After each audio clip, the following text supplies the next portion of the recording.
আমাদের জলার অবস্থা এমন কি করে হলো আর আনিস ক্যামেরা দেখে কেন লুকাচ্ছে সবকিছুই বলবো আমাদের এই ব্লগে। Hello guys, welcome back to a new blog. তোমরা সবাই জানো নিম্নচাপের জন্য 2-3 দিন ধরে খুব বৃষ্টি হচ্ছে, তাই আমরা বাড়ি দিয়ে কোথাও বেরোতে পারছিলাম না। আর আজ ফাইনালি বৃষ্টিটা একটু ধরেছে, তাই ভাবলাম আমাদের খেলার মাঠের কি অবস্থা একটু দেখে আসি।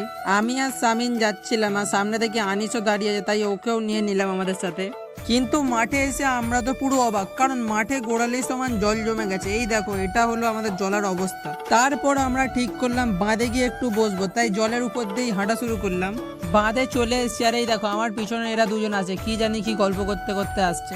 আর আজ যেন মাঠটাকে খুব শান্ত শান্ত লাগছে, কারণ বিকেলবেলা মাঠে খেলাধুলো হলে একটা আলাদাই হই হুল্লোড় থাকে।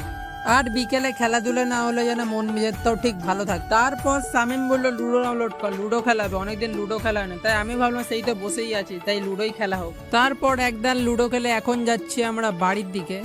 আর আনিস এইদিকে ওর প্যান্ট লুকাচ্ছে, কারণ ওর মাটিতে বসেছিল, তাই ওর প্যান্টটা পিছন দিক দিয়ে একটুখানি ভিজে গেছে। অনিস এখন চলে গেছে ওর বাড়ির দিকে আর আমরাও যাচ্ছি এখন বাড়ির দিকে। আজকের ব্লগটা আমরা এখানে শেষ করছি, দেখা হচ্ছে নেক্সট ব্লগে, ততক্ষণের জন্য টাটা।